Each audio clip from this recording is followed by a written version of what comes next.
How's it going, guys? Welcome to another... How's it going, guys? We're the Tressa's Collectibles team. I'm Randall, aka Shizukatsu. Mike. Simu here. And today we're going to be talking a little bit about the recently released English original expansion. Well, not expansion set. Okay, hold on. English original set, Yeah, English original set. Guilty Gear Strive, which you can see a whole variety of the Guilty Gear Strive products here. And today we have a few topics lined up for you guys. And we're just going to be kind of bouncing ideas between each other and figuring out where we stand on our opinions on some of the cards and packages in the set. Yeah, so, this is kind of like a new format we're trying, especially given the opportunity since Simu is in town. Normally, he works with us, but he is far away in Northern California, which is basically another state away. So yeah, given the timing of things, we're all down here for BCS Anaheim. We're going to give you guys our rundown on the new Guilty Gear set. So we have a couple things to talk about, but the first thing, before we get into the actual cards themselves, is the ratios. There's a couple of things to point out about the ratios for the set, guys. First of all, and probably most importantly to players, a case of 18 boxes will not get you 2 play sets because every box only has 4 double rares compared to the average, which would be 4 to 5. But in a case, you would still get 80 double rares, which would constitute, if not exactly 2 play sets, about 2 play sets. You have 2 play sets worth of double rares. And Guilty Gear Strive, every case only comes with 72, so there is just a shortage of double rares. I don't think there's much to talk about in terms of having different opinions. I think we can probably agree that this is just not a very good... Like, we're all wondering why they're doing this. When was the last time this happened? Bang Dream. Oh, 5th Annie? Because... the last time this happened was when JP switched over to the new flat box that we have now. Right, yeah. But English was still on the vertical boxes. Was this Volume 2 or 5th Annie? No, this was way before. This was way before 5th Annie. So Volume 2 then. It was in the period where JP products that were flat were getting transitioned into vertical products, and they didn't fix their ratios yet. Right. Yeah. So this hasn't really happened, right? Because normally when we open a case of a regular 100 card 10 double rare set, we expect two play sets. A lot of people take pre-orders, assuming that there are 2 play sets in the case. A lot of shops, a lot of individual sellers. So unfortunately, this does make it a lot harder for people to, fulfill pre-orders. Like I personally, I had to open a bunch more boxes. I'm sure if people had one case that they bought because they just wanted to open boxes for foils, and they sold a playset to a friend or to someone online, they need to scramble, or they won't have enough for themselves, right? That's probably what they'll have to do. So that's the first thing to bring up, and there's probably not too much discussion there. It's just it's a bad thing that happened.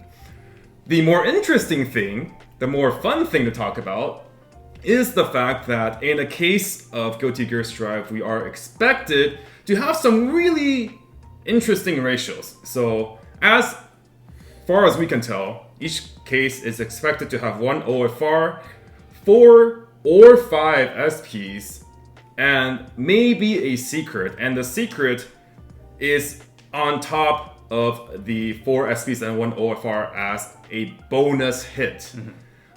This is unusual because in the past we would usually have the secret rare replace the slot of an SP. If a set had 3 SPs per case or 3 hits per case, normally the secret rare would take the place of an SP. In Guilty Gear Strive's case, it's kind of like a bonus. And then the 4 to 5 SP case, the 5 SP case we have found so far without exception, that one box in the case will have 2 signatures, which... Signatures. Oh, two SPs, sorry, 2 SPs. Yeah, one box will have 2 SPs and a foil. So every Guilty Gear box has 2 foils. It can either be 2 SRs, a triple and SR, or it can be an SR SP or a triple SP.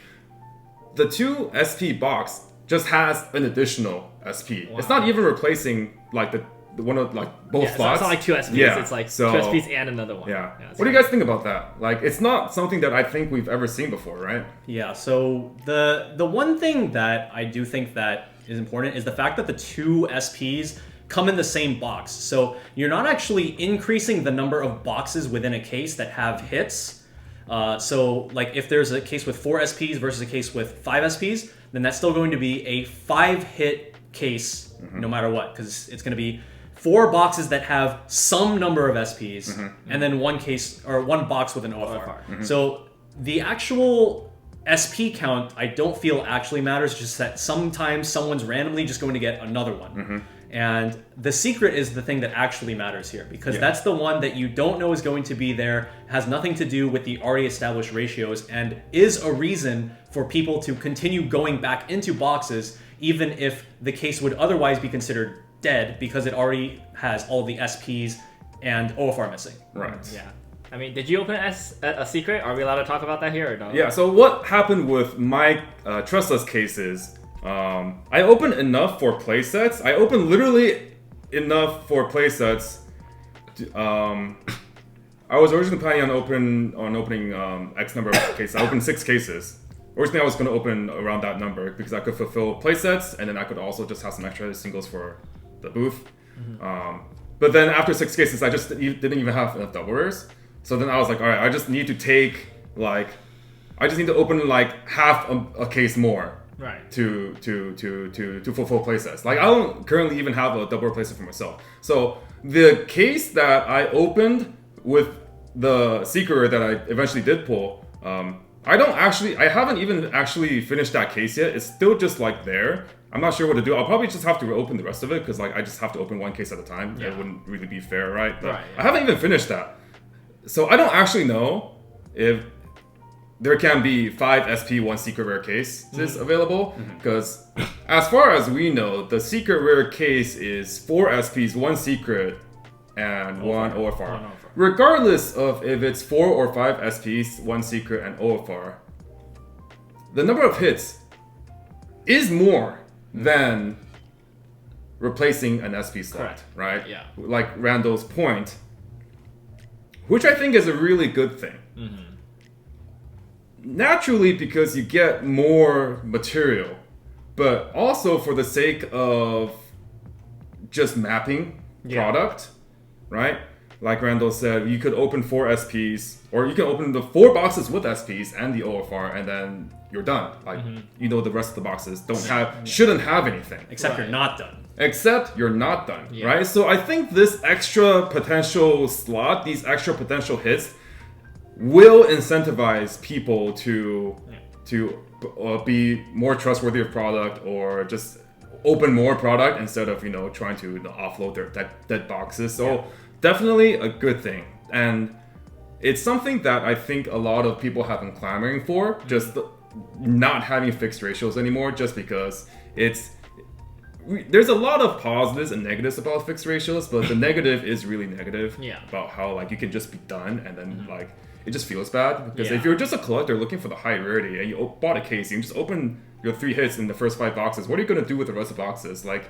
You have to you open them and you just don't care about the product, or you try to sell them off as duck boxes and you just try to sell them off at a very significant discount, or you're just like a scumbag and you just try to sell them off as if they're not duck boxes. Right. And there's no perfect solution there, right? Yeah. So at the very least, if there is a potential extra secret rare hit, you can make the argument that I should just open the rest. Maybe there's a secret rare. Right? Yeah. The problem with that is that even then, there is still a finite cap on how many hits can be in a case. So there can still only be 6 at most hits or boxes with hits in a case. Yeah. So the fact that there is still a finite cap means that you could hypothetically still do the exact same thing. If you were to pull all 4 boxes with SPs plus OFR plus secret, you would hypothetically still be stuck with a bunch of dead boxes. So the problem isn't really truly solved until it's just literally random. Yeah. It is interesting because this is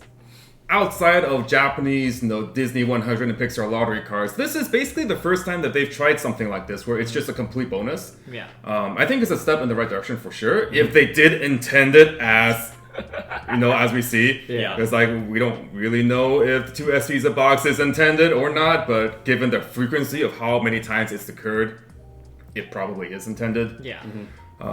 So moving forward, we'll have to see if they change up any of the ratios for newer sets, but definitely a step in the right direction, I think. Yeah. Recently I did a stream for Shadowverse where I opened a master case of Uma, and then that one is also, it's a fixed ratio, so it's it's 3 SPs and then 1 leader card per case. And then on my second case, I hit all the hits like immediately, like within like 4 boxes, within like 9 boxes basically. And so for the rest of the boxes, like I was streaming it, and I was just like, there's no point to open these. Like nobody wants to watch these anymore. It's going through the motions, I guess. So it's like really annoying. But I think like what would have been cool is instead of having the 2 SPs in 1 box, if they just like spread that out. Yeah, it's like that would have been actually better because like I don't like the 1 chase secret as much because like it kind of like. It's kind of sacky, and then like and it's really bad if you open that one early because then the rest of that case is like that the secret is always going to have that issue well if there's only going to be a max of 1 secret, if you hit it, you hit it. Yeah, but then I think between 4 and 5 SPs, it like Randall said, there's still going to be dead boxes, but it'll drasticly decrease the amount of dead boxes. I think the more potential variants there can be, the better. Yes. Like for example, if this set also introduced a 5 SP case which had 5 boxes with SPs, but also a 5-box config where 1 box has 2 SPs. This also kind of like alleviates people stopping opening packs after hitting the SP and then like selling off the packs or something like that. On like a more on a smaller scale than like dead boxes, like dead packs, whatever the case. But more randomness, more good. Within reason, and I think this is what you like to see. This of course, like there's like fixed ratios has its benefits, right? We all know, and then complete randomness has its benefits, and there's probably a good middle ground. Like right now we're all the way on one extreme, and then like the closer we get to the middle, I think the better it is for the game. Yeah. All right, so that's about it for the interesting things about the ratios for this new English original set. Let's go on to the actual contents itself. The game, Tressa's Collectibles here. We are primarily a gameplay-based channel, and we have a lot of thoughts to share with you guys regarding the new set. Let's start with...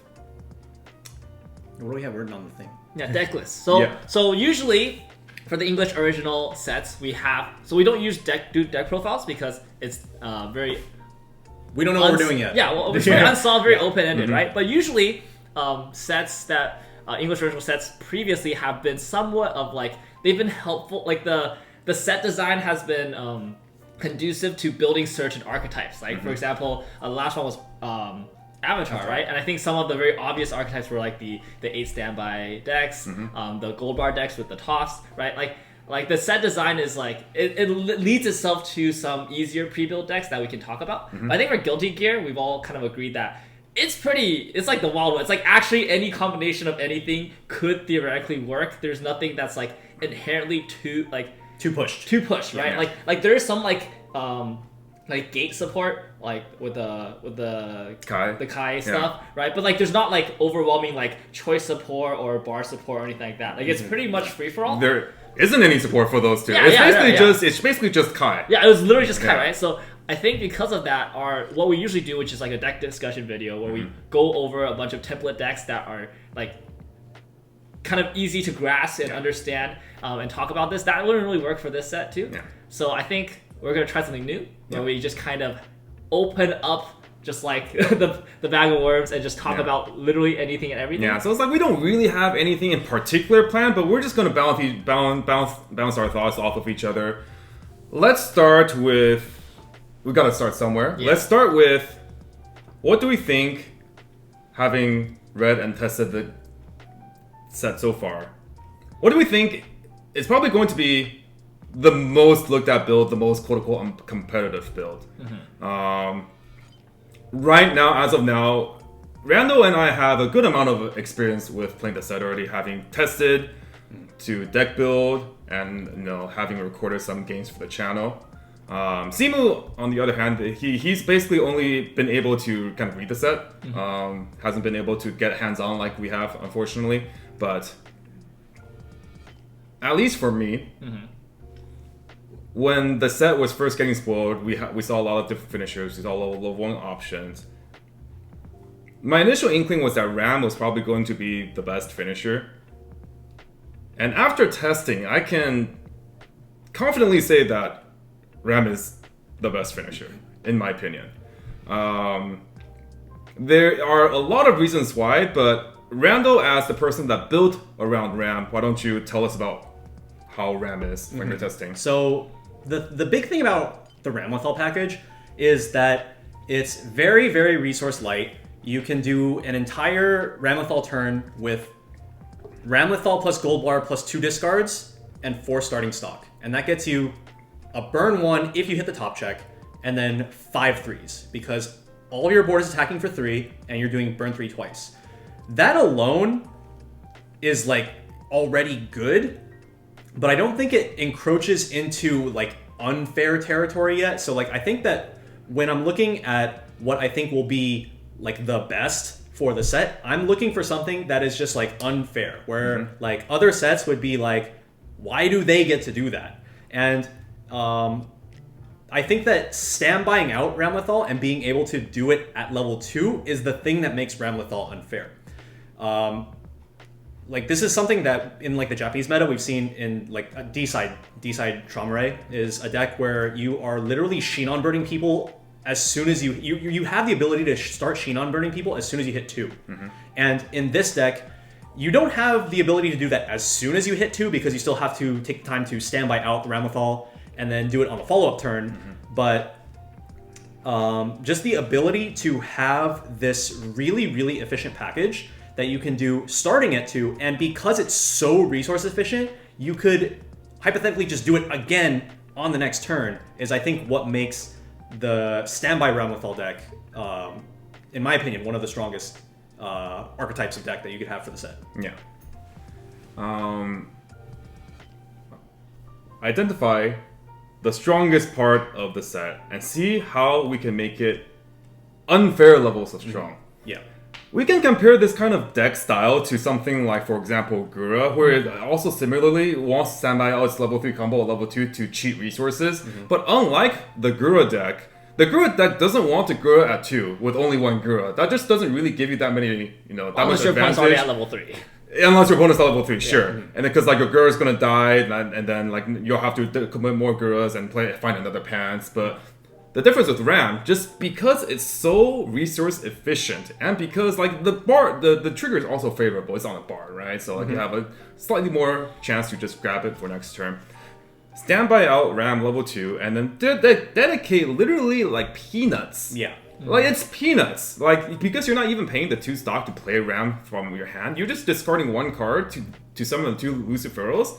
You're not even discarding. I mean, like you're just playing the gold bar. Is that you're playing the gold bar and then sending the memory which isn't even a card. That's not a card. Yeah, you're playing the gold bar. Yeah. And then you just like, poop out 2 dudes. Not even talking about just like the extra burns. Like you just get 2 dudes. You get 2 dudes, and they're just 2 soul beaters. And then you get to murder their field because, okay. And then if you don't burn, you don't get to murder. If you pay cost, they become like 13k. Yeah. Which is just like, why? Why are they 13k? Yeah. Why are they 13k? Why is RAM like 14k? Yeah. You get to burn 1 maybe if you hit the top check, even if you don't use the burns on the side lanes. Yeah. How much are the side lane burns? Pay 2, ditch 1. Pay 2, ditch 1. Burn 3. Gain 6k. Okay. And you have to have the RAM in the center. That's another thing. RAM would have been significantly less powerful if we didn't have the hexproof assist soul, because that would leave her significantly more vulnerable to being anti-changed, which completely ruins the entire play. Yeah. Because it means, not only does it mean you lose your RAM, it means that you can't do the burns on the Luciferos. Right. But you just put that in a back row, and you're just like, sup, dude. And it's like you have 14k RAM at minimum, probably 15 because you have Brainstorm, 17k if you have like Happy Chaos. Yeah. Even more if you like helmeted a bike in 2/2, because you can do that. Yeah. Like, if you have the hexproof soul, like let's say you just stand by out the hexproof or soul, or like you just have it, and then because like you can't Happy Chaos and also have soul when you're playing bar. Sure you can. Well, without the Brainstorm. Well, you just bounce the Happy Chaos from the front row. Oh yeah, true. You have Yeah. You're right. Yeah. But the thing with the soul is that you're able to attack with the side lanes first once you have the soul to protect the RAM, because you're not afraid of them anti-changing you, which gives you more opportunities to trigger soul triggers for a soul to buff 15 to the middle RAM. Because one of the other ways that you might be scared of like the counterplay is if Ram gets memory kicked and you're forced to attack with her first or second. Because the side lanes, the Luciferos, they can't burn without having the Ram in the middle. So like, the cards available to Guilty Gear not only make it really easy for you to just pull Ram off at level 2, but do it really safely as well. There's really hardly any way they can counter it because Ram is already so big and has easily potential to get way bigger than any conventional level 2 can answer. Like with the options that I was just talking about, like one Happy Chaos and then you send like a bike into the bottom, Ramethal Brainstorm, you're hitting 19,000. That is like absurd. Ridiculously out of range. Like nothing is countering that high. Yeah. And then you just do it again level 3. Yeah, exactly. Because like, you just hold one Ram, hold one Gold Bar, and then you just do it again. Like, or you don't even have to hold a Ram. If you like, You get 3-stock, right? you can 3-stock, you can like bike in it back. Yeah. There are so many ways to just get one card, because that's the thing. It's just one It's a one card. It's a one card. You hold one card. Yeah. And then it's full combo. And then discard follow. Yeah. And so like the math behind that is in order to do back-to-back Ramlethal turns with a 3-stock Encore, you have to go into your first turn of Ramlethal, assuming you standby one out, right? Yeah. You have to go into that turn with a measly 6-stock. Oh no. And then you get double burn 3. You end that turn with 5-stock, you 3-stock Encore, and then you have the 2-stock that you need at start of attack phase to double Lucifero burn again. So like 6-stock is nothing. It's not. Yeah. It's literally nothing. That's like 3 turns of the game. Yeah. Because swinging 3 times. Yeah. So it's super cheap and super resource light, just like resource efficient. It's on Gold Bar, so it's like not even that hard to get the Gold Bar back to do it again. Yeah. And then you just start doing it too, and if your opponent didn't kill you off of the turn after you Lucifero'd them the first time, then you were probably just gonna murder them again. Honestly, Gold Bar is probably the ideal trigger for this. Oh, it is. Well. Like there's no like no by question. far, like Pants would actually be like worse than Gold Bar. Because Pants would force you to salvage another Pants if you trigger one, whereas Gold Bar, you want the Gold Bar. Yeah, it just goes in your hand. And then it allows you to play like not a 4/4 line, you can play like 5/3 line to have more standbys to try to standby out round with a higher frequency. It's kind of like the way Overlord has the Gold Bar configuration, where the Gold Bar is just really good because you just always want it. Yeah, you always want it. Well, I mean, in that case, you're literally looking for it like 3 to 4 times a game. This one, realistically, like you only need it twice. It's like 1 or 2, probably at most. Right. If they're not dead after 2, you're I don't know what's going on. Something's going on. That's a pretty good game. That's a good game right there. So yeah, Ram is the clear standout even after our testing, I think. Yeah, I think if I had to like do a comparison with like other sets, so I said that like the Ramlethal is like the Marian of the set, and then like the other top end suite, which is like Mei plus Kai plus insert auxiliary stuff here. Restand is that's more like the Gura, where like you just want like stock, and then you just like puke on your opponent. Yeah. Right. And I think that's the biggest common theme of most of the finishers in the set, except for Ram, is Guilty Gear. I think, and this is also kind of two flavor. Guilty Gear overall as a set is a set where the more resources you have, the more you can just spend on your final turn. It's as if you could go for an infinite number of theoretical stock in hand, and you could use all of it. Like we have literally like made a list of like Mei plus Kai setups, because it's like Mei and Kai is 5 stock, Mei Kai Testament is 8 stock, Mei Kai is 9 stock. Mei Restand is 11 stock 9 hand, and like literally like you just take like any configuration of these, and it's just like you could probably find some finisher configuration that has the like exact amount of stock that you want to be spending, and that is on any given turn. For your turn. And this is not just true of like the Mei Kai variant. It's also like true for Sol, because like triple Sol is 7 stock. His effect is on attack, pay 1, discard 1, burn 4. But then he also has a separate effect outside of the Climax combo, where it's on reverse. If your battle opponent pay 2, discard 1, clock shoot from top deck. So optimally, you could have like 12 stock. 12 to do triple. 12 to triple, so triple clock shoot. And like he is his own. It's 8, 10, 12. Yeah, because activates at the end of attack, End right? of attack. So you get 1 back for your 3rd attack. No, because wait. Yeah, you start with it's 8, 10, 12. Yeah. 7, it's 7 for triple, and then 8, 10, 12 for each. Okay, yeah. And then, if you want, you can do a restand, and then another bird on top. No, it's like something like 16 songs. Yeah, because so if you want like okay, soul, and you just want more burn force, then we just restand a soul. And then attack again. Yeah, I don't think it's once per turn, right? It's not. Yeah, it's not. It's only like a billion in hand, not a quadrillion stock, but like if you have it, you have it. Come on. So I think that's like the main kind of like theme I've noticed.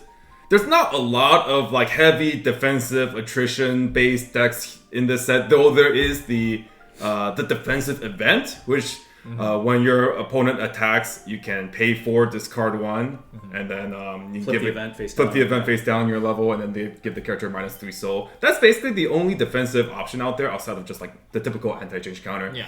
It really does seem like this set is just we're gonna go in, and I think that's pretty fitting for a set themed around the fighting game. Yeah, I think that if you're a player that is willing to like live on the edge and like leave your climaxes in stock and just be like, if I'm not dead, you're dead, then this is probably like the kind of set for you, I think. Yeah. Mm-hmm. It's like a very fighting game feel to it. It really is. It's like it's kind of like, do you guard, do you block, do you try to play aggressively?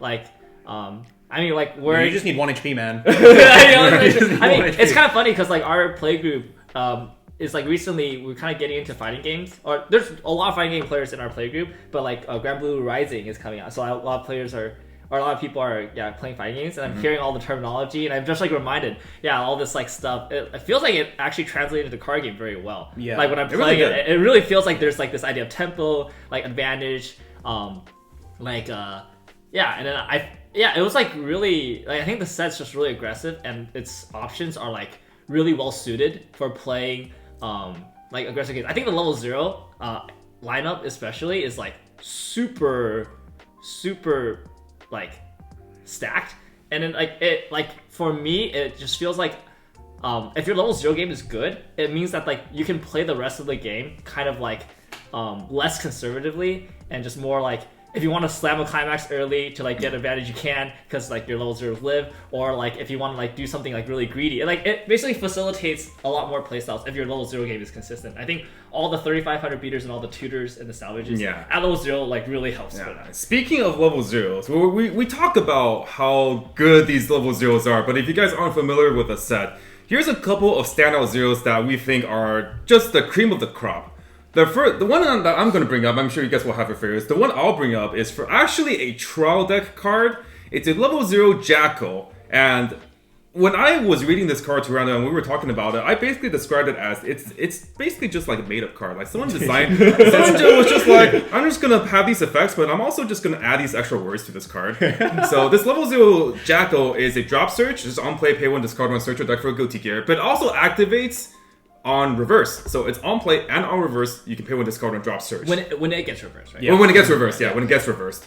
And then its second effect is when it gets reversed, or at the end of its attack, if you have 1 or less memory, it goes to memory. If you want. Optional. For free.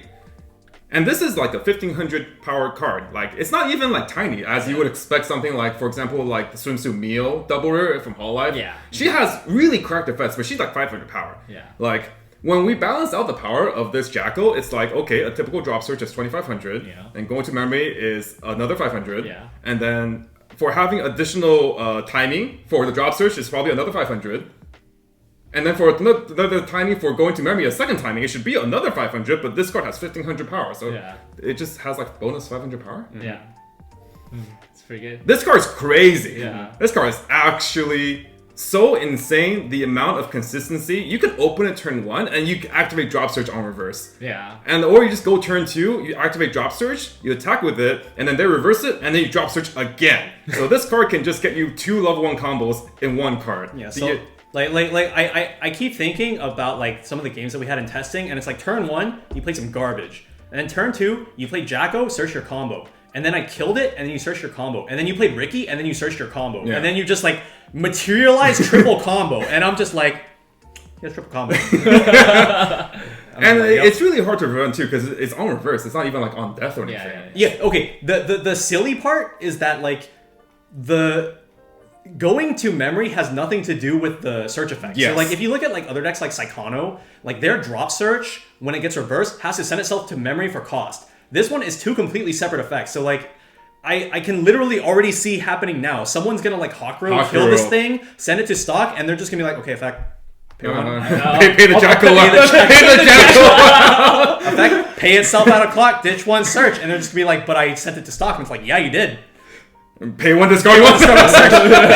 Like literally, it's gonna happen. Yeah. Simu, what is your favorite zero, at least from what you've seen so far? Yeah. So my favorite zero from what I've played and seen is definitely the Testament level 0. I think that card is the 3/5. The 3/5 drop search. Mm-hmm. Okay, I think one thing that I'm a big proponent of for level 0s is any kind of search effect. I just think is like the cream of the crop, because like searching first deck is when your deck is the biggest. You get all your clean cards out, and that's when you have the biggest selectivity. And so I think drop searchers, if they can fulfill more than one purpose in a game plan, is just like the best. And I think so 3500 drop search is just insane. And then I really like the Testament 3500 because it's a stock condition. So it's 2 or less stock becomes 3500.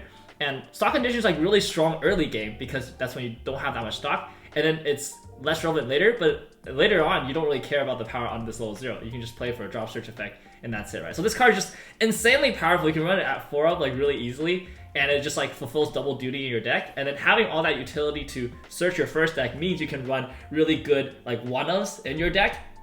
So like I like running one of clean cuts. Yeah, because I just always freaking search the one of clean cut. I need to, if it's like a good opportunity to clean cut. But other really strong 1-ofs are like minus power, like 1-ofs, like a minus 500 or minus 1000, because like it gets overlord if they like open that lane. You just like, okay, drop search for it and then just like, kill it off, right? So I just think strong drop searchers is like the backbone of like really powerful decks right now. Like even the deck I played at Georgia, which they like the double drop search, I was utilizing a very similar theory where it's just like I'll double drop search for like minus power or like power pumps, and, like depending on the situation. But this one's not even on attack, it's like on play. You just get to get it. It's like so crazy. I've been saying since they printed the Megumin drop search in Sneaker Bunko. I've literally been saying since they printed that card, and they printed it multiple times, like Cars, Fate, the Saber Altar. It doesn't even necessarily need to be like the 2 or less stock. It's just 3500 drop just like big drop search. I've been saying it since they printed the Megumin. It's like I could see people playing 4 of this, and just like having one to just plays the 3500 beater, and then just having the other ones to use for their drop search, and then this is the exact same thing. And I think the 2 or less stock is the best power condition, like by far, because like it is no downside ever. So like sometimes like the anti-backup or whatever it actually comes into play late. Like it's like I can't play this card down because like my game plan revolves around backups, and like it's kind of awkward. Like the 2 or less stock basically almost never hurts you in the later game stages, and it's always relevant early. Is there a drop search that says you can't use backup or event and it's a drop search and it's just big? I don't think that's a card. Probably not yet, I think. But I mean, like it could exist. exist. It could be. Yeah, so like just to bring up Simu's point, right? You could run this drop search because it's big.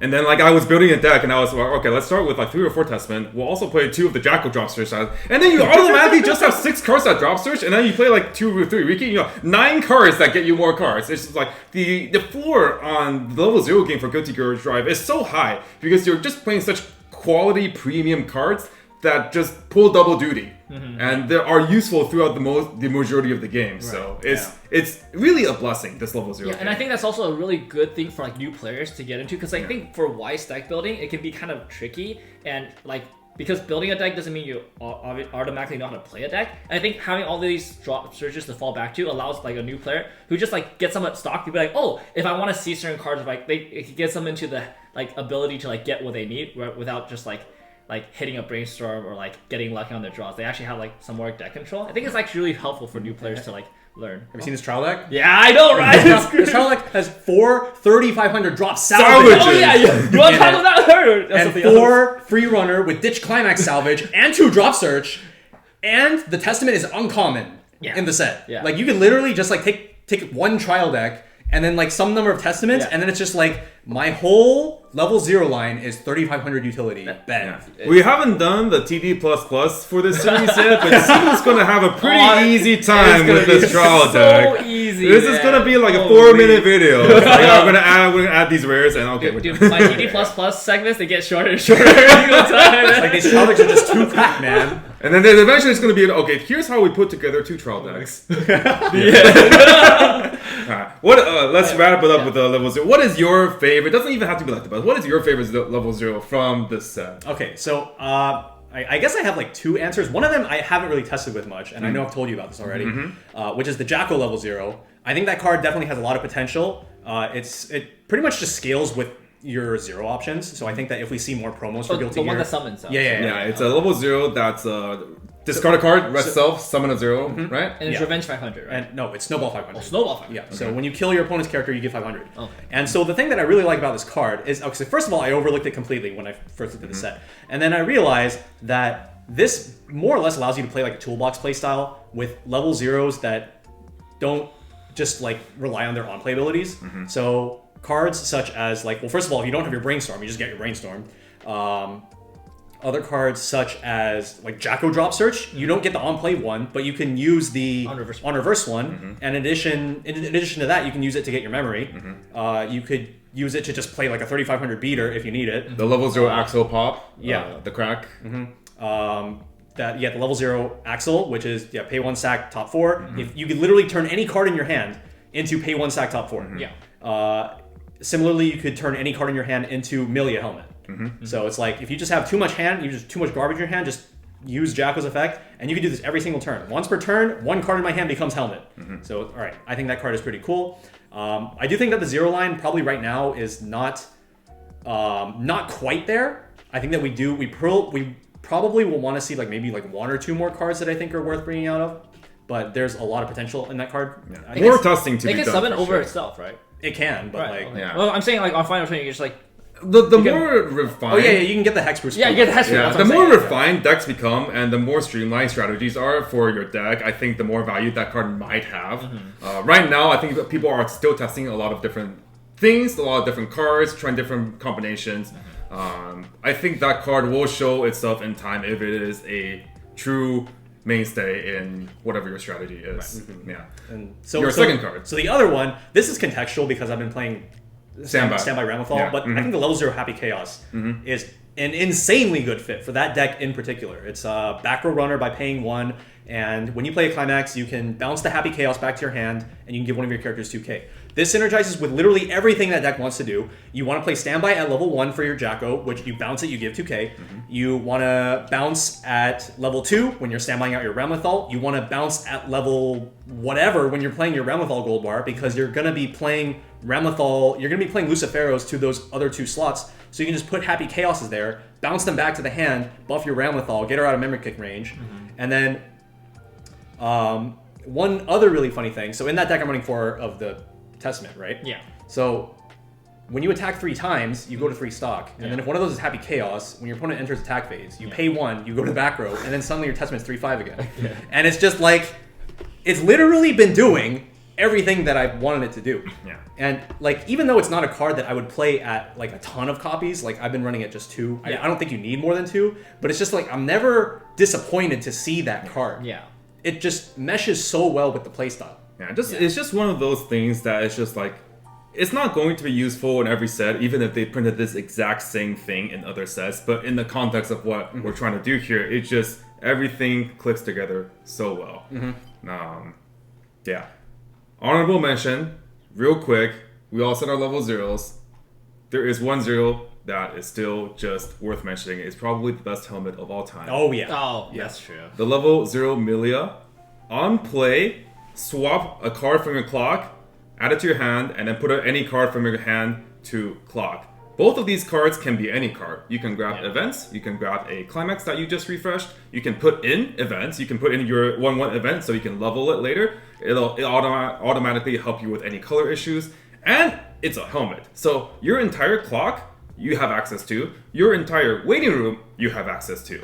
It's crazy. And all of these cards basically go along the theme of these have multiple uses. They're useful in multiple situations, and they just increase the floor of our decks. And I guess in the Jacko's you increase the floor of your early game, and then you increase the ceiling of your late game. Right? Crazy stuff. Yeah, I think like it's really interesting. Like if we wanted to like really read into it as like in terms of set design, in terms of flavor, with the fighting game stuff, like the level 0 is like your mechanics. It's like what gives you the ability to like play the game at a decent level. It's like you have like a really oiled up, really good like Songwa buttons, or you have a really nice hitbox, or you got the like Justin Wong custom modified like fight stick or controller or whatever. I mean, I'm just saying that these level 0s are just your fingers. Like Bushido has gifted every player with just good hands. like I'm serious. Like if the level 0 game for this set was like any worse than this, like you would be playing, some players would be having decks, they have no hands. Like they cannot play the fighting game, right? Like I think like it's really cool that Bushido, like I think sometimes I'm pretty critical about their English original set design, but I think they really knocked this one out of the park, like with the level 0 design, especially because I think it just enables players to kind of play whatever deck they want. Play what they want to play. Like however they want, and like play for that high ceiling, play for that like good stable floor, but like the level 0 game is just gonna get you there. It's like super consistent. Yeah. I'm really happy like playing. Like it's crazy that like this level 0 game is like as good as Hololive, if not even like arguably better. It with like fewer cards. It lacks a lot of the free plussing that Hololive has with the clock options. The only clock plus option in the set is Eno. Eno is a really good card. Let's not get it twisted. Eno is a really good card. That Top Track 2 effect is so beneficial. Yeah. But I mean, like Hololive is special in the aspect that like it has 3,500 meters and also +2. So. Hololive is gifted with the privilege of just having a trillion cards. Yeah, but that's what I'm saying. It has like equal level, like in terms of like I'm pretty happy with like any 18 like a lot of the 18-0 combinations here, but like it's like a way smaller set, right? With like a quarter, a fifth of the travel decks. Like we look at this set, and, seventh of the travel and it's like not to bring up like Japanese, but like the most direct comparison I can think of is like we have Oshinoko, which is the latest Japanese release, and this set, and we look at this set, and it's like okay, we have beaters that drop search, we have beaters that drop salvage, 3,500s everywhere. Good stuff. And then Oshinoko is like literally 500 power, 500 power, anything. 500 power, 1k power. We have like a $30 PR because it gives power. And it's otherwise a very unremarkable card. I've literally been testing Oshinoko. I can't kill nothing. It's like the designers of Weiss just took all of Oshinoko's good, powerful utility features and put it into Go-Team. It's like, you can't have any of this. You can have more 500 power utilities, whatever. You can have those. But yeah, that's what it feels like. Yeah. It has been very, very satisfying to build level 0. Just like you can't really go wrong. We're not even talking about like we have a level 1 Fukajiro, we have a clean cut. So it's like any kind of combination based on your colors that you need to fix for your level 1 climax combo and level 3 climax combos, you can just go for. Yeah, right? it's so nice. Yeah. Speaking, it's like literally like do you need more yellow? Just play clean cut and or the Hakuro. Do you need red? Play the Trial Deck Drop Search and Jacko. Do you need blue? Play the Testament. Do you need green? Okay, what's green? Oh, right, your brainstorm. Your brainstorm. Your brainstorm. The Melia runner. If you just want like a good turn 1 play. Yeah, that's not bad. All right, we it's pretty good much stuff. We got everything. Yeah, pretty much. All right. Speaking of climax combos, right? We talked about the RAM. We think that it's probably the best finisher. We also have things like Mei Kai. We have Soul. Level 1 options, right? We think that Standby Bar is probably the way to go for RAM. But you could definitely go with just other level 1 combo. Like the level 1 Kai, right? The level 1 Kai is a really flexible combo. You top check 4 out of 1 or you salvage a level 2 character. This profile was first debuted in Nazarick in set 2, right? Nazarick in particular doesn't really have a chance to use that card because its build is so specialized and just maximizing on 3/2 Eins that it never really got a chance to shine when it was in its Demiurge form. But I think with this set, Go Tigris Drive, this profile finally gets its chance to see widespread use. If you want to build things like Kai Mei or Kai Soul, I feel like a lot of players will be looking at Kai to be the choice level 1 1k1 combo when exploring the deck or when exploring the set. Yeah, I don't even think like you were saying Kai Ramafall. I don't even think that's not even that bad. Yeah, because like the main thing that you're the main thing that I think people would see as problematic is the fact that you're running 8 triggers that add more climaxes to your hand. But the existence of the Testament level 1, I think can definitely fix that problem a lot. The Testament level 1 being Shimakai, that also, when they attack, you give all of your characters, if they trigger a climax, you can discard a climax, salvage a character. So it's like, you can fix that way.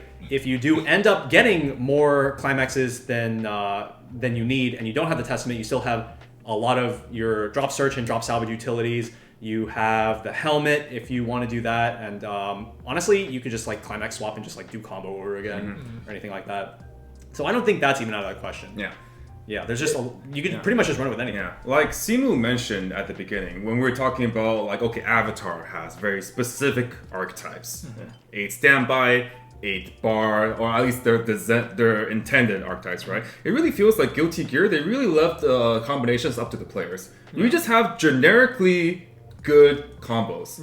And then whatever direction we want to go with, you can kind of just throw a dart at the level 0, at the level 1 combo board, and then you throw a dart at the level 3 combo board, and you're like, this is a deck. This is a good deck. We'll build around this. There's no like inherent push synergies, and there's no like inherent like disadvantages to running these things together. You can just kind of do it, right? That's for like the player to figure out. Right? I like, for example, like I think Kai is easy to gravitate towards because of the 2 modes and like the flexible mill. But I actually do think the level 1 choice combo, the Nagoriyuki, is actually really strong because usually on attack salvage is heavily restricted in Weiss Schwarz. It's like a very steep requirement. Sometimes like memory requirement, experience, like some high level experience, or in the case of Slime, tragically full board requirement, which is like super hard. But the Nagoriyuki is it's just, you just have to have the character trait, right? I'm pretty sure it's like you just swing. Yeah, you swing. Like there's no restriction, and it also just 6k like permanent. Like think about like Regular Starlight, the Nana, which was like 5k, and then if you have full board plus 2k. Plus 2k, but like it was like very small, and then like the salvage is like really awkward. Like, but then this card is just like, it's just 6k all the time, like for free, and then the salvage is also basically for free on the choice. I think that's like super strong, and like the set also just has access to Operation Tornado in the same color. It's the same color, right? It literally was designed to be. Yeah, so you can just play those together, and then that also is like, if you don't like playing with pass triggers or gates, like, because I think some players, that's like a stylistic choice. Like some players like playing gates, some people like playing choice. They're both good triggers for different reasons, and like you don't have to like choose one or the other because like your deck demands it, or because like something is pushed by Bushiroad, and like you kind of like, if you don't play it that way, then you're gonna miss out. You can literally decide based on your playstyle. Like I like choices better, I'm just gonna play 8 choice May, or like I like a gate better, I'm gonna play gate level 1, but I can still play May because I like May. It's like literally. It's like, I don't like to disturb my deck state. I want to have pretty decently sized guys, so I'm going to have these 6k combos. I could even play a global 500. I could on-demand salvage 2k counters at level 1. And the 2k counter has a soul trigger. They have Leaf at level 1. They have Leaf counter, and they just have a generic 2k counter. I could just counter up to 8-5 if I want to have that game plan, right? If the meta is full of on-reverse combos, then you could play a deck that can counteract that. And then speaking of on-reverse combos, we just have also the Trolldek Soul, which is just also a generically good combo. Especially in this particular time, where Alice is basically not really a deck anymore. I feel like a lot of this is more the time than ever, before Spy Fantasy and Chainsaw Man come out, where you could take advantage of level 1 on-reverse combos. And Kai himself, if you have 2 back row, he's also a 6k, so he can offer some amount of defense on the swing back as well. And the Ramlethal level 0 Brainstorm just gives 1k. Ram is for free. Just getting 1k for free. Just don't bounce Happy Chaos, right, Mike? We first built a deck where I built level 1 Soul, and then I played Happy Chaos because it's a pretty good card, and I can give Soul Power, and then we realized that you bounce Happy Chaos and I lose 1,000 all my souls. Okay, we're taking this card out. This is what experimentation is all about. The Ram Brainstorm gives power, it doesn't even have to send the Ram. It's like you just give power. Just give power on a class. Come on. And then if you have you can just give a memory. It's like, wow, it's pretty crazy. I mean, it sounds like we're hyping the set up pretty good right now with all like the sounds like we're talking about, level 1 combos are all options, level 3 all options, 0 games really good. Do we think that this deck has potential to make waves at Worlds? The set, I guess. Yes. I personally think that there is a lot of potential for Guilty Gear. in the context of the meta, and we're going to get pretty nitty-gritty into the specifics now. Because Worlds is already set for what sets are going to be legal. Worlds is in, the beginning of February? Yeah. So Guilty Gear Strive is literally the last legal set because Spy Family comes out January 26th. So it's not legal with a 2-week probation period.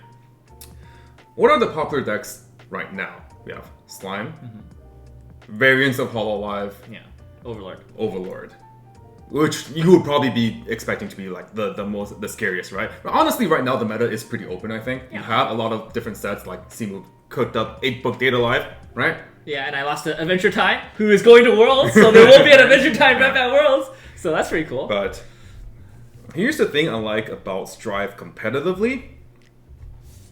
First, it has the level 0 Soul Hexproof, which just turns off basically most of the counterplay, if not all the counterplay that popular decks have. Yeah, so Overlord rest counter is dead. Yeah.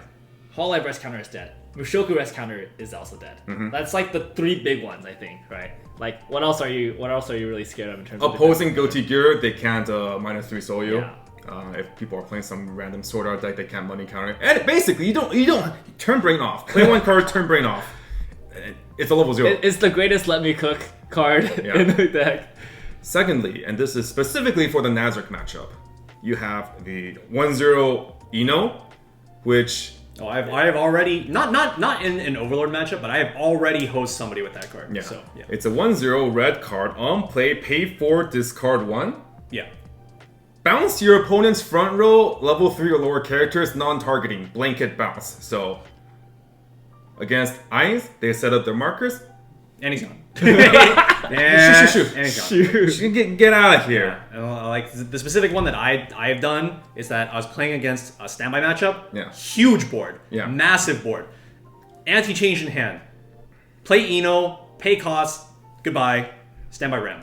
And then they were just like, but my anti-change counter. 8 standby Hololive. They're gonna play some babies. Get babies. This is adults time. So the Eno doesn't rest herself either, right? No, it's an So you can just attack with her into a direct field, right? Yeah. And I think what's really crazy about that card is like if you think about what other decks have to do to stop Ainz, Suisei is you have to play a 3/2. Like obviously you're committing a combo. But you're committing a combo slot. You're playing a climax just to kind of like shuffle their board, and you still have the front stuff. Like they still can protect the eyes if they have like a counter or something, right? Like there's still counterplay. This Eno is literally no counterplay. Yeah, and like in the context of Guilty Gear, and again, this goes back to why Ram is so powerful. 4 stock, for how much it potentially swings the matchup, is nothing. You pay that 4 stock. No problem. Standby Ram, like you said. Attack 3 times. Full combo next turn. Full combo. It's like, what are we doing here? This is the stuff that we identify as competitive players as to this is the stuff that has that puts this deck at a good standing. This is the stuff that is unfair and uninteractive because we love unfair and uninteractive gameplay here. And good for me, not for you. Well, someone's having fun. And this slime obviously post balance is still extremely strong. I think a lot of people are on standby pans. There are also other variants available. That matchup, I'm not too biased about like Guilty Gear, but at the very least, I don't think it's super unfavored either. Just because Ram is just such a blanket good answer. They could set up their board of Muran, Shunas, and your Ram is just way over counter range for the memory kick, anyways. And then your side Luciferos force them to counter. Like they're over 12-5. Like that number is just so good, right? 13, exactly. It's like whoa. What? Yeah, and you know what the funniest part is? Is that when you're attacking them with the Luciferos, if they want to defend their Muron with memory kick counter, it's like I wanted that there anyway. You send it back to memory, and then you're like, okay, dude, take him out of memory.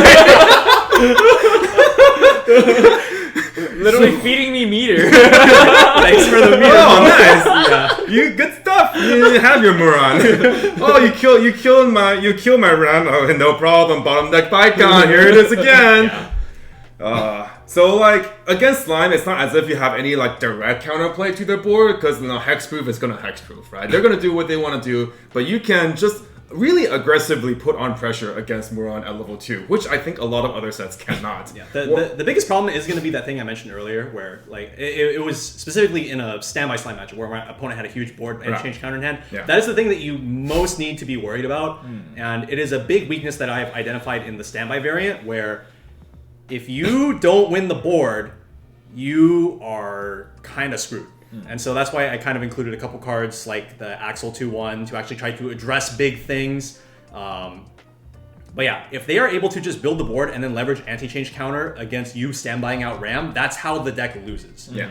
Because you can't standby out Ram to the back row and also still protect her with the Soul, because the Soul is a front hexproof assist. Yeah. So that is the one pretty big glaring weakness of that deck. Like, it's not as if it's like, for example, D side, where you hit 2 and you go. Yeah. It's you hit 2, you need 1 turn to play the standby. And then you go. Yeah. So that is definitely the period of weakness, I think, for that particular build. Also, there's like there's some profiles of cards where it's like if you play it, you can choose one of your opponent's characters. If it's higher level than your opponent, it can't stand the next turn.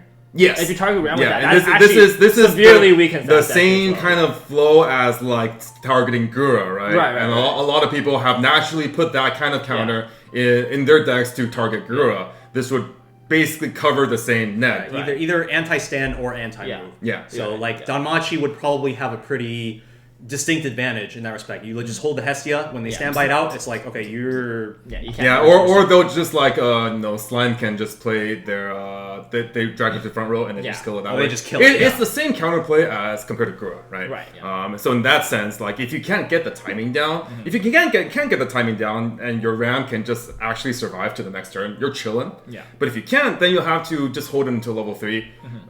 But even then, it's still pretty decent because, like, for example, you have the option of putting in restand event. Yeah. And you guys are hexproof. You have a restand event. You can restand Ram if you don't have enough resources to maybe get that burn 1 on top of the extra swing. If you have enough resources, you can restand one of the Luciferals, and then you get another 2 3 sticks. Right. So your top end still has a lot of gas, regardless of if you can execute that standby level 2 game plan. Yeah. Well, what is nice though is that like if they do invest those resources to kill out your early played Ram, then I invested nothing for this. I stand by this out. It was free. Yeah. You're the one that used like 2-3 stock whatever on this thing, and then like I'm chilling here with another Ram in my hand, and it's just like I'm just gonna hard play this one. We talk about how it counters Ram the same way it counters Gura, but the consequences are so different, because the consequences of you killing a Gura like that is that they have literally 1 less Gura for the final turn, because they want as many Guras as possible. Ram is one Ram. One Ram. One Ram. You kill the Ram, it's like, I have another 1 card in my hand and a gold bar, 6 attacks. Yeah. It's like I was gonna discard this one anyway, but like now I'll just play it. Yeah. And it's just like generically good against like regular, probably because like you can just outrace them if you can potentially get the nice standbys out. It does rely on a lot of your timing, and then your level 1 is fairly weak. You're not really pushing for slow damage because you're playing standby. You could potentially just play the Luciferals and then go for the standby turn on level 1 because they get +1 soul. So that could be a way for you to kind of like try to keep up in damage economy before you hit level 2. But as with any standby level 1 game, you are kind of just like on the back foot for a bit. But that's just how standby goes, right? Yeah. Those are probably the popular matchups. In terms of other decks, I think there might be some potential for people to still just rep their favorites and do well because Soul Hexproof exists. Soul Hexproof is just, that card is just so good. Like, actually, like I just want to talk about, like, I know you guys are very big on the Ram deck. You guys played it. I haven't played the Ram deck, so I haven't really seen it for myself. But even just like playing a little bit with like high level 1 into just some level 3, but like the existence of Soul just means that like your finisher turn, if you can set it up, is just so much like threat to whatever your opponent's doing, and your opponent really cannot do anything about it. I think even Slime, right? What I think is like really powerful for Slime right now is that deck's ability to search a lot of soul modulation counters. The Ramirez +6 soul counter and also the Rimuru -1 soul counter. So they have a lot of custom ways to like deny lethal swings. But with the soul hexproof, like there's no way for them to interact with your board in a meaningful way on lethal swings. So they just kind of they're at your mercy, right? And I think because of that, like stuff like May and Soul, where like these combos like normally would just be so easy to interact with and so unsafe. Like this, like the problem that Azure Lane has with its top lane, with its finishers, is that even though it's like pretty good, like the finisher range, like we did the math, it's like it kills pretty reasonably, like if it goes uninterrupted from like mid 2. But it's so easy to interrupt that Azure Lane. Bismarck, Kronstadt. Yeah. Like, and it's like so easy to interrupt, and it's like so easy for that setup to not go right. But with that one soul, like your opponent can't do anything, and then like it's just crazy. And I think like the May, like double May into Kai, like I think that finisher is like, it's like so good because like you can play in a way where you hit 3 first while your opponent's still mid 2, and it's like the classic like I'll just kill you from like mid level 2, except like your opponent literally can't do anything about it. It's just insane. I think that's just really powerful. And I would be what do you call it? I'd be surprised if with that like hexproof soul, like Guilty Gear did not have some kind of representation at Worlds, and like and especially like I think players looking to compete at Worlds have to like take Guilty Gear like as a real threat, and how they want to how they want to invest resources into their own deck. Because like I think like for example Slime, right? Like I think that really hurts them a lot because like the Ramirez counter, which is like really popular right now, and then the -soul counter, which is not as popular, but I think it's like it's an option. It's really strong option. Like that no longer is that universal strong good option. Like they have to look elsewhere to like get their advantage and stuff like that. And then like I think that basically just kills like Mushoku as like an option entirely, because like one of the greatest selling points of Mushoku is like that rest counter, and like underpants, and like it just does nothing. And like it literally does nothing against Guilty Gear. You can't rest anything. So I think that's really strong. And then Overlord too. I think that also makes Overlord's defensive capabilities a lot worse, which makes it scarier for Overlord to hit level 3 first. And yeah, I just think that's crazy. Also, Overlord sends all at once, right? Yeah. Yeah, so like you have soul on board and they summon at once. They can't. That's like technically, they technically can't target the things in front. That's not really a big deal. Right. I'm just saying, it's just funny, right? Like there's stuff. Okay, well, here's the problem with that. They kill your board, and then they can't kill the things in front of Saul with the effect, so they just run them over. So yeah, but I think it's still nice because like depending on the situation, like the fact that they don't get 2 direct lanes is also still relevant. I guess it's a thing. It's a thing. Yeah. I think there's a lot of ways that Guilty Gear can get the upper hand against Nazarick. That is like half a reason. I mean, it's definitely minor compared to other things, but I just think like, man, like that card is literally a vanilla in Little Busters, and it was like the best card in that deck when I was playing it. It's worth noting that none of the finishers in Guilty Gear Strive require full board. So like if your opponent blows up your board and you have enough resources to just play your finishers anyways, you literally don't care about not having a back row anymore, because May and Kai don't require no back row. Right. Ram obviously does not require a back row. What's Soul? Soul, 2 or more others. Oh. You have 3 characters. Yeah. I guess you should be afraid of memory counter, but you can still go for it, right? Right. Yeah. Potemkin. It's just he just does his thing. He just like. I mean, he does gain power based on your board. This is true. So if he does lose power 1,000 if you don't have a back row, but no, it's per back row. Per back row. Yeah. So unlike, for example, like I was thinking, like this is before BCS Anaheim. The one recording this, I was thinking maybe I'll bring back my Chica top end Kaguya, but then I just think about losing to Overlord. I cannot fulfill full board condition. Oh yeah, Chica's full board. Huh? Yeah, it's like I can't do anything. I think the Soul hexproof support, like even in the packages that we haven't mentioned, it's kind of like the floodgate. Yeah. So like I have looked at a lot of different level 3 potential options in the set. Things like the Milia early play climax combo. That card wants to front. Yes. If you have the Soul hexproof support, you don't have to be afraid of anything, and you just like go in and you front, and you kill their dude, and you send it to the top, and then other cards in the set, Nagoriyuki early play has the downside: none of your characters can side. If your early play can't side, they can just murder it with an anti-change counter or something. But if you have the soul back row, you just, okay, me front. We love uninteractivity. That's what we want for our opponent to not be able to play the game. We want to play the game. Yeah. Okay. But that being said, I think that as far as competitive viability in Guilty Gear Strive, I think that it is going to come down to a pretty specific playstyle, at least for the non-RAM decks. I do think that it takes a special kind of approach to playing the deck, to just not be afraid of like keeping climaxes in stock or being suboptimal at certain points throughout the early and mid game in order to just lead up to this just like absolutely massive combo turn. Yeah. Like if you just try to play the set standard, I think that you're probably doing yourself a disservice trying to play the set, because you're just going to settle for something that is just not as good as what could have been. Yeah. I think you have to be able to take a game to its absolute limits, just try to see what you can get away with, and then if you get away with it, you destroy them. Yeah. And I think that segments really well into something else that we want to, the next thing we want to bring up. We're always, so far we've been talking about how wonderful the card pool is, how strong its finishers are. What are Guilty Gear's weaknesses? What are the things that it's bad at? What is it lacking?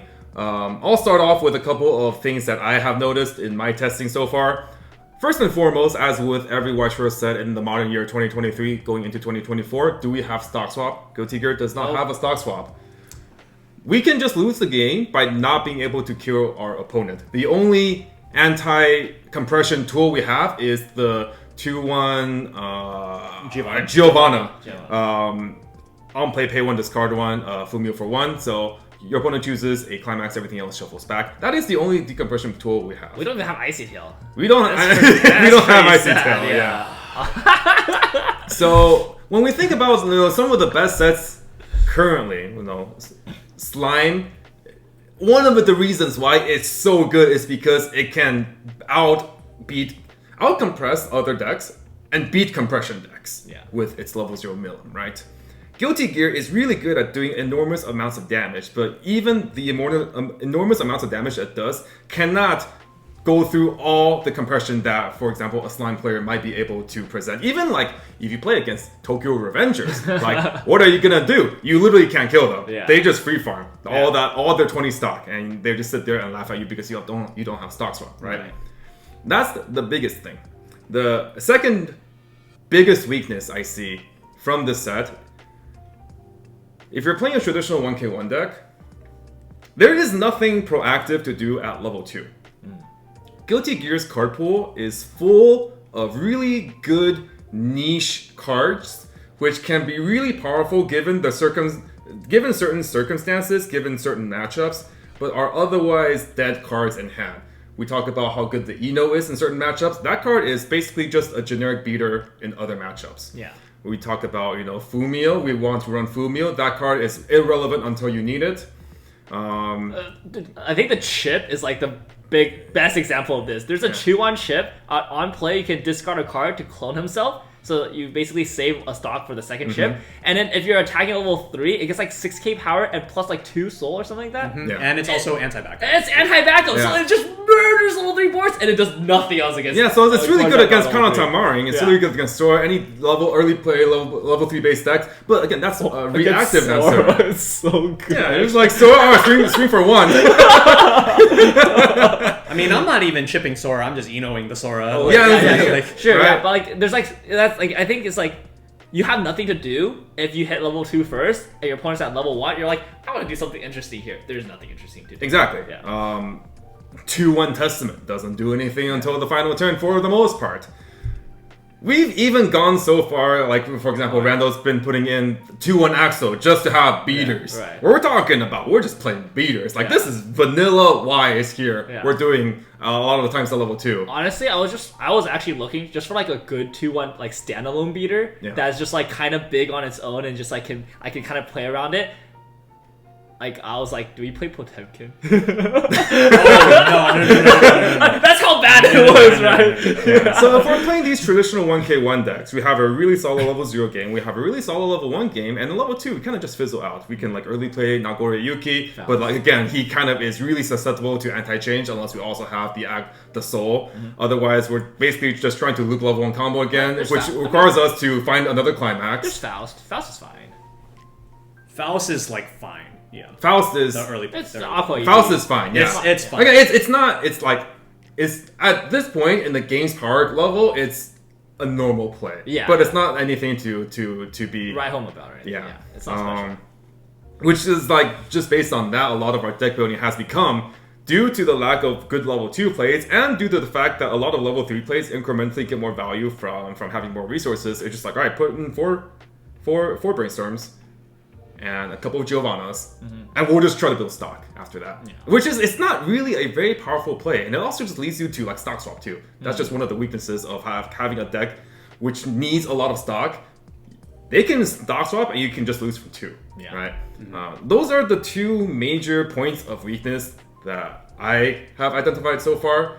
A couple minor things here and there, but I want to get your thoughts as well about like what do you think is like some weak points about the set so far, competitively. Okay, so I think probably the biggest glaring weakness with the set is the green is so whack. Like it's like no level 1 green combo. Nope. Yeah. It's literally level 3, level 3, level 3. None of them are healers. Nope. Like, I mean, like obviously you do have the good cards. Like you have the Ramlethal Brainstorm, you have the Giovanna level 1, you have the half Fumio. But then like what else is there? Yeah. Like I feel like green is quite a bit lacking. It's like, I told this to Rando many times when we were looking at the set. I just wish there was a level 1 green combo. Yeah. Like, I always want to play green in most of my decks. If it's not a Ram deck, I still want to splash green because all of my finishers need stock. So I want to play Giovanna, Ram Brainstorm, it's the best Brainstorm set. Green is always my secondary color at level 1. No matter what, it's always my secondary color. And if they had a green level 1 combo, it would be on a bar, which is like and really nice. there's literally no option for green to be your primary color. Yeah. It literally can't. Like, you would have to be like Climaxless level 1 into like Gold Lewis or something. Yeah, like Zato, it'd be like the Zato Amelia. Yeah. Like, Okay. To be fair, dual I bonders. did test Zato Amelia Burger Cats, Yeah. and it was like decent. I mean, it's Burger Cats in 2023. What do you want? It was decent. Yeah, Like yeah. I will give it that. It wasn't terrible, but I would like an actual combo Right. at level 1 for me to use alongside my Giovanna, and Yeah. like you literally cannot do that, even if you wanted to. Yeah, so sometimes you will just run into those situations where you're a 0-6 clock to 1-0, or a 0-5 clock to 0-6, Eno to 1-0, and then you have one color. And then you're like, okay, well, I have Giovanna, and I can get the 2 memory, but then I literally can't play this card. Yeah. Right? So that does create some really awkward situations, some suboptimal plays here. Just the lack of the card pool, right? Well, not every set can have everything, and no, we accept this. This is part of the fun of having a neo standard format where we have to work with the set's limitations. This is definitely, I agree with Rando, one of the set's weaknesses. Green is like, it's so good in certain areas, and it's just so lacking in level 1 options. Yeah. Yeah, and then for me, I think the thing that I was kind of struggling with the set when I was looking at it is actually, we did praise the fact that the climax combos are pretty standalone and that you can kind of mix and match, but there's no like inherent push synergies and inherent like non-synergies. But the kind of the flip side of that is that the combos don't really work particularly well with each other. I think the thing that I really found issue with was there's only one the choice.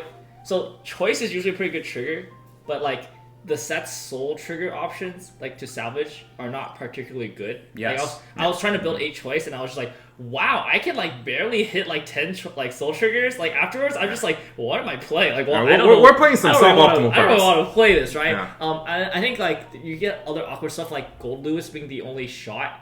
So like there's no like really nice reason to like play him with like other stuff. Like the shot is kind of like just like awkward on its own. Yeah.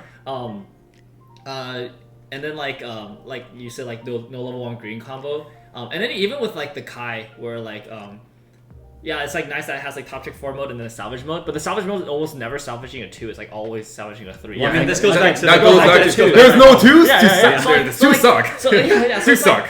Like the combos are kind of like, because there's no good like push synergy, it also always feels kind of weird. I feel like I'm trying to like play a combo and then also play other cards to like make that combo not as bad, like Nagaruki with the Operation Tornado, or like Kai with like I don't know, like some like I don't know, like I want to salvage counters, but then the Kais are not big enough. I just feel like some sets I like play a combo, I'm just like happy with that combo. Like recently I came off of Data Life. I'm playing Toka, I'm just like so happy I just play that Toka combo, and it's like really nice. I don't have to worry about anything else like around it. Whereas with Guilty Gear, I feel like a lot of the deck needs to like supplement the combos. Like the combos by themselves are not like the advantage combos. Clearly we need to play Kai into Gold Lewis into something. That's literally what I built. Yeah, I think that's I built that before. Honestly. I played 4 pans, 2 Gold Lewis or 3 Gold Lewis, and into May. Yeah, because my idea was that the Gold Lewis would be big enough to get you directs for May, and you don't even have to stack everything onto like one guy with May. You can just like direct with Mace, and then they'll probably either cancel or they take the 4 base, right? That was the idea. It didn't really pan out. Like Gold Lewis is just not. It's not a great card. It's not a great combo. It's just because of how nothing is actually guaranteed from the combo. Yeah. So it's like theoretically, it's nice if they just take the 3 to 4, but realistically, you need the card a lot of the time, and you're not guaranteed to be able to get the resources back unless they cancel. Yeah. And then if they cancel, sometimes you want the damage to stick. So you can't have your cake and eat it. This is literally the Ari Ferretta problem. It's like, if my opponent is out 8, what am I doing with my 2-soul combo? Yeah, but like that actually brings up the idea that like maybe I'm approaching the set wrong with like just thinking like for level 1, for level 3, but maybe like you could do something like 4-2-2 with standby, and like because like all the top end finishers benefit from having a standby access to get one of them out early to like drastically lower the resource ceiling. So like you could do like 4-2 and then like 2 mate, but like 2 standby, and that standby does give you access because the 2-1 beaters suck. But the 2-2s are not bad. There's like some pretty decent 2-2s. What if like just throwing it out there? What if you just play like a like 4 Kai? Yeah. And like either 2 Jackal or 2 Baiken. Yeah. And then your finisher. Yeah, and a finish. Yeah, and I think like that might actually be a more like be a thing? well-rounded thing, right? But like so like that's something. It's like there's still like a lot, but like that's not like traditional thinking, right? Like I do think that playing those 2 standbys and that it is kind of like making up for like the shortcomings of like the fact that the level 1 is not as like I guess like self-sustainingly good as like other level 1 combos can be, but that is also will require a lot more deck building, maneuvering, and also there are weaknesses. Yeah, that is a weakness, but like it's a weakness that's like not like a debilitating weakness where like, oh, I don't want to play this set because of this weakness. It's like more of like a challenge. It's like, can you come up with something that can and mitigate the weakness? I think that does go a lot to just like how you personally would want to play the set, how you value risk and reward, how you value doing certain things at certain points in the game, and then, like how much you value pushing damage in the game, how much you value doing actual productive stuff during the mid game. I think that can potentially lend itself to a lot of creativity, especially since this is an English original set, and then obviously we don't have any blueprint to build off of. One thing I think Weiss players are pretty good at is just finding their own kind of style. I think this set lends itself pretty well to that. It's kind of another way to say there probably isn't like a standout just like best deck if you did want to play with something that's not like, oh, it's like Standby Ram has its weaknesses as well. So if you want to play a traditional 1k1 deck, you have to fill in those weaknesses somewhere, particularly during the level 2 game, right? So maybe there's something there, we don't know. There is possibility though, right? Kai is 4 pans. Being pans already lends itself to the possibility of running another combo just because of the trigger itself. So maybe there's something there. You never know. Any other kind of like big standout like weaknesses or things you wish that you saw in this set that like is clearly lacking, or just even like minute stuff here and there? So like throughout the video we have like praised a lot of really good level 0s. And as we were saying earlier, like when I look for Blue Splash, honestly like the first thing I do is like I'm probably just like putting 4 Testament in the deck. Right? I do think that a lot of the 0s that we did not specifically mention throughout this whole talk are pretty terrible. Like, there's a lot of, like, and not even just zeros. Like, if I look at specifically 2 colors, if I look at yellow and I look at blue, for the cards that I haven't already, like, ran in some deck or even, like, considering running in some deck, the rest of the cards in those 2 colors are, like, I would never play this. I would, like, literally, like, never play this. Like, 1-0 Faust is a meme card. Like, Leo Changers, you just don't have the room. When you're playing yellow level 1 with, like, Nagoriyuki, like, you're playing those slots for, like, Operation Tornadoes. You just don't have the room to play this change package, right? Yeah. You have this, like, Gold Lewis. I know, like, you were saying, like, maybe you consider it at some point, but, like, there's, like, this Gold Lewis that is, like, a 6/5 where you give one of your opponent's characters 15 cross turn and it has Krush. Yeah. And I'm just, like, thinking to myself, like, I would never play this card. Yeah. And there's just a lot of cards that, if they are not specifically the ones that we think are good, are just ones that I would just, like, not in a million years I think I would consider. At least just, like, not through my own thought process of looking through the card. Like, maybe somebody could convince me, could, like, sell me on, like, one of those cards for, like, a reason or one or another. But just, like, looking at it, my first impression, I'm just like, there's some garbage here. Okay. So I mean, 1-0 Faust gets a pass because that card is sick, right? But, so I think, like, it's okay for a set, like, just set design wise, it's okay for some cards to not be, like,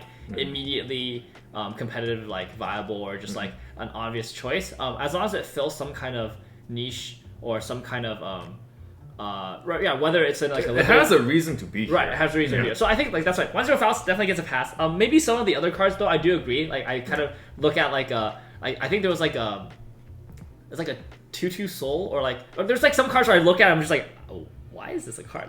It would be good for, like, every card in a set to be like, I can understand why this was included in the set.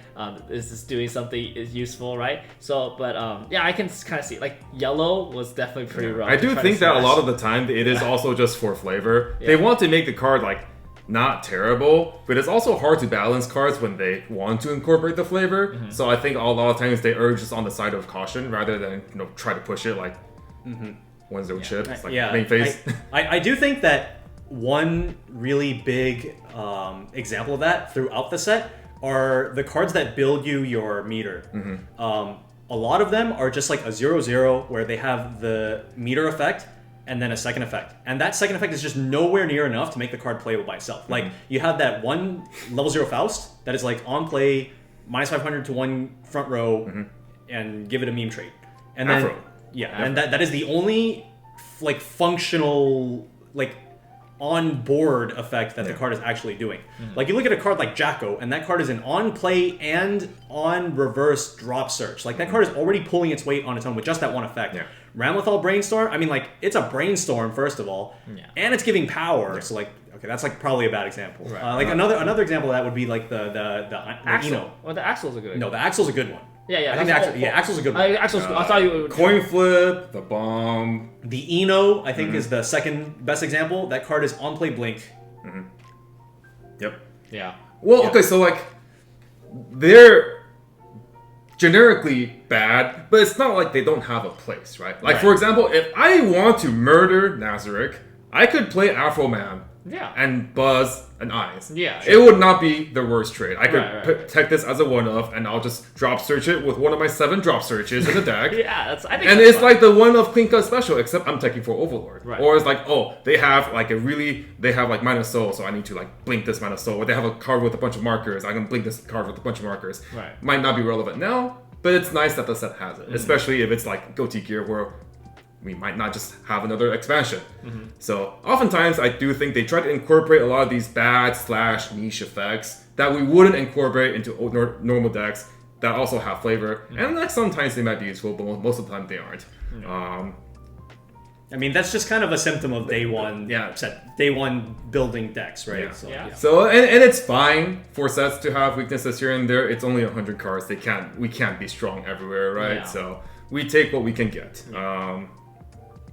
I was gonna bring something. Oh yeah, just one example. Like Rando was trying to build Nagoriyuki, and then he was trying to find some auxiliary yellow beaters, and then he just decided at one point to put in some 1-0 maze. Yeah. Because they're beaters, and then they can go to memory. Nice. But like, they don't even have a soul trigger. They're just beaters, Yeah. right? Sometimes you're just lacking. Yeah. I do think, because you mentioned like yellow and blue, right? SD Testament, we slam our opponents. Actually, kind of going back to the praise point, I think the PRs are really good. Like I think the PR design is. I think the pure design is really good. I don't know if all the cards are good. I think most of them are probably that's what I meant. I meant yeah. the design is Yeah, like the design space for this PR. Like they're interesting. They're not like I have to have these PRs, but they actually open up like Yeah, alternative. it's like places. I want these PRs just in case I need to yeah. use them. They're not just like, oh, this is a 3500 beater, or Yeah. this is just like a 2-1 with hand encore. Like a lot of generic box toppers are. Like we would never in a million years consider using them. Right. But these have really unique effects, even if they may be just like traditionally on paper bad. Yeah. Maybe they have some niche. Like the biggest one I can think of is the level. It's like the level 0 green with like Gold Lewis and Cool. it's like a Is pro. it the one where like when it becomes rested from stand and Yeah. when it Yeah, becomes it's like stand from rest and when this becomes reversed. Yeah, it's like the Pro CD skip where he like turns on card 360. It's like I do a cow somersault. This card wants to do a somersault and activates a bunch of different effects, right? yeah, I think that is super It's so cool. It's so cool. And then I think like it finds a really good middle ground because like usually like PRs are either like this PR is busted and it's like a $40 PR that you have to run, or it's like these PRs are literally dead space, like they do nothing. This actually fulfills a really good like niche where like I played some of the PRs and then like other PRs I'm just like, this card is so cool. I think it's funny is that like the first time I saw that PR, the first word that came to mind to describe that PR was confused. I was just like, what is that's this the card thing, trying to do? because like you mentioned in the product opening, the PRs, they, except for Testament, they have 2 or 3 characters per PR. Right. And depending on which character's on there, they'll have effects that will correlate to each of the characters, right? Yeah. So like the one that we're talking about has 3 different characters, and I'm sure they want to make that flavorful somehow, so they have 3 different effects. And then you'll have other cards with 2 different effects that might not seem like they work together at all, but like that would be the flavor. Is you have those 2 characters, they have their separate effects, and it's like, I can appreciate it. It's I can appreciate it. it's really It's a lot more fun than just like generic PRs that just don't really do anything, or have simple effects. At least we can be like, whoa, that's pretty cool before we just put them in the box. And It's like I want these PRs. I built a deck where my level 1 game was 4 SD Testaments as my only level 1. No, I actually think that green PR is pretty good, competitively speaking, at a BCS, because you freaking mill that card, your opponent takes like 1 minute reading it, and then they just like lose their mind. I don't know what I was doing anymore. I read that card, I forgot. You see that as 1 minute of like blowing your opponent's mind, and I see that as 1 minute of Slow can we please play the game, like judge. No. Definitely not a set lacking in flavor, that's for sure. And that, like, I don't really care if a set is strong. I want a set that is fun and interesting, has cool effects. If it's also strong, perfect. Yeah. But I would rather have something like this over a set that's just like, oh, it's just generic good stuff, like, I don't know, D-side. I don't know D-side lore, but like, those cards are just like unfair for no reason. Yeah. Okay, they made it flavorfully unfair. Okay. So because like when you like change to memory, that's the flavor, but it just happened to be unfair. Yeah. So I don't blame Bushiroad for like having a lot of quote unquote bad cards for flavor. It's hard to balance flavor. I much appreciate that they try to incorporate flavor at all. Yeah. So No, I agree. that's much better. All right. Was there anything else we wanted to cover? I think that's everything. I think that's about it, Yeah. right? Yeah, we talked about, the products. We talked about how our initial thoughts of, basically weekend of release thoughts. Let's wrap it up, guys. Any final comments about anything here? You ready to make a short video?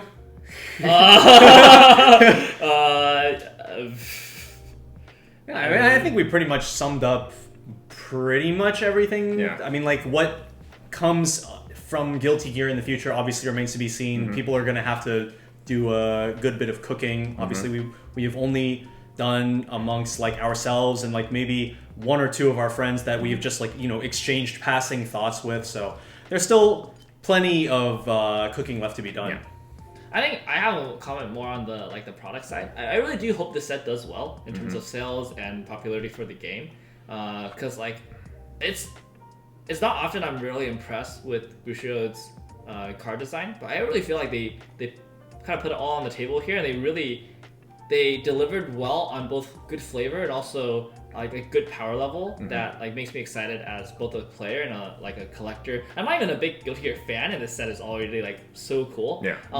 This would be a set I would love to see like a sequel for in the future if it does well. And I kind of hope just introduce more DLCs. There's plenty of content. On that note, what I think would actually be really interesting for Guilty Gear is for an English original set to finally be an English original set. Like I posted a tweet of just like the 10 RRs and their effects, and then I posted like the combined artwork of the 2 OFRs, and Japan just like ate it up. Like literally, like everyone was quote retweeting me, and they were just like, when is this coming to Japanese? Come to Japanese. Bushiroad, please print this in Japanese. Yeah. Why do only the foreigners get this? And I'm just like, maybe this will be it. Yeah. Maybe this will be the one. Yeah. Right. For me, I honestly didn't even think about this. Thought didn't even come to me until Simu brought up like Bushiroad. I want to. We rightfully give Bushiroad a lot of criticism. I want to give Bushiroad their due props for how they handled this set pre-release and content creator reveal schedule. They have improved on it exponentially compared to even just the very previous release of Avatar: The Last Airbender.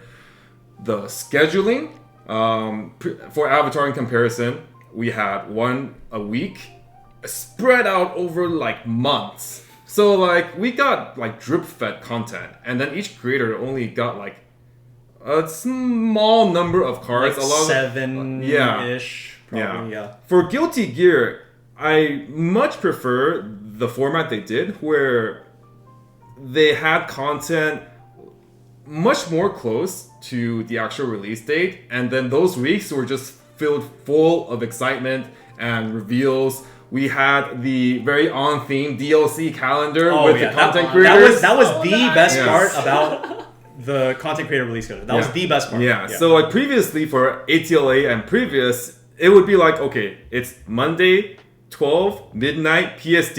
Who has a reveal? Literally, we need to look for the guy that has a reveal. Where's the reveal? Yeah, so it's like it's not promoting the content creator. Like we're looking for the cards, and then we just skim through the cards. Okay, they released a video because it's already all out immediately. Yeah. We released a video.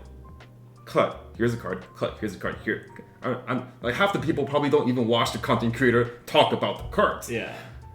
For this format, they released the schedule ahead of time. This is going to premiere at this time. Tune in to this channel, and then we're all going to watch it together. Yeah. That is just such a much more engaging way to consume the content, and it brings a lot more attention and spotlight to the creators that are showcasing the content. Yeah. It's just a much more fun experience overall, right? Like for us, we could participate in the premiere alongside everyone else that was watching and like participate in chat and stuff. Like the premiere format is just so much better than just here's the video, right? Yeah.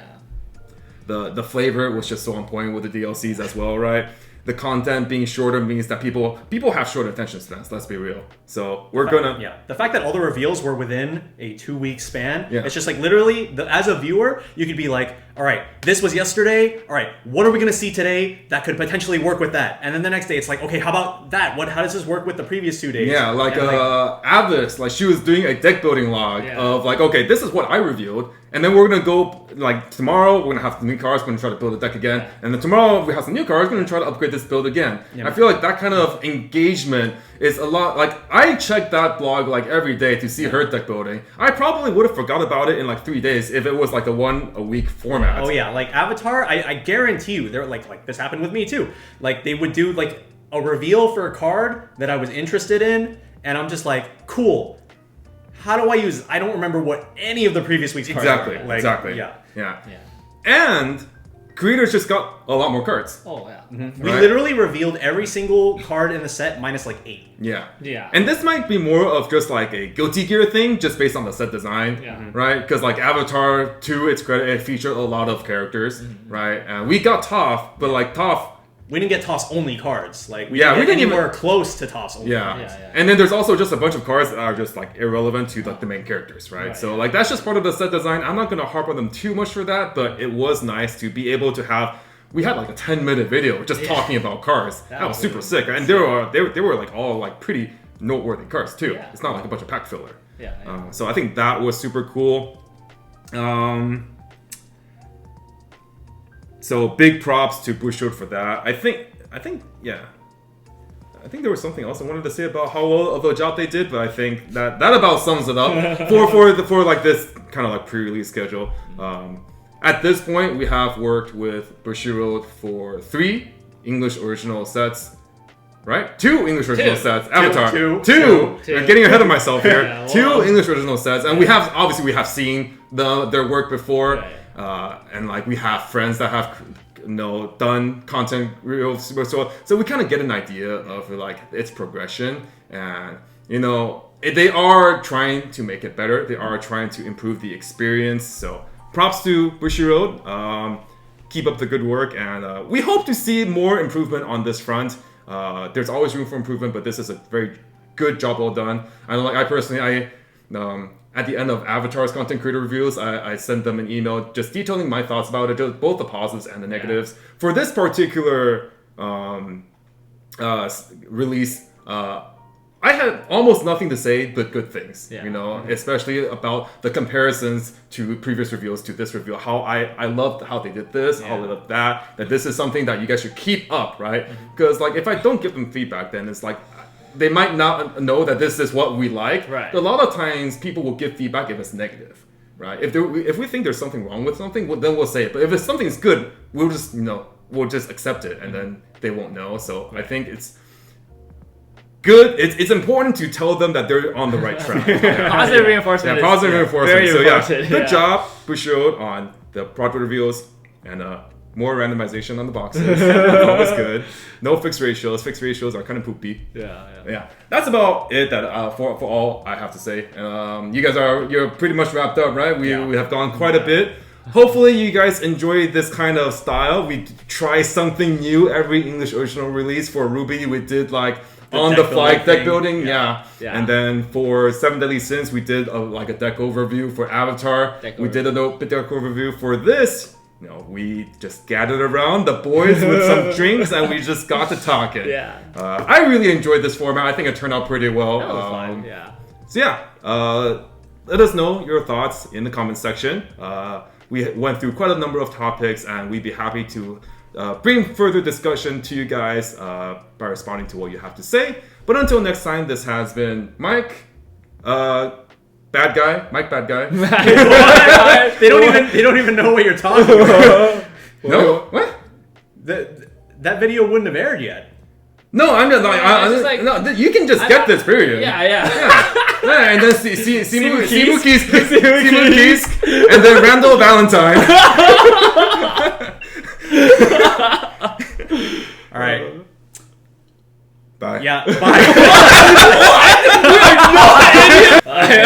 So this has been Mike, Simu, aka Chairman, and Randall, aka She's a Cats, on the Tressa's Collectibles channel. Thanks for watching, everybody. I know this has been a long one, but we hope that you have stayed with us throughout this entire discussion roundtable video. If you guys have any thoughts for yourself, be sure to leave them down in the comment section as well.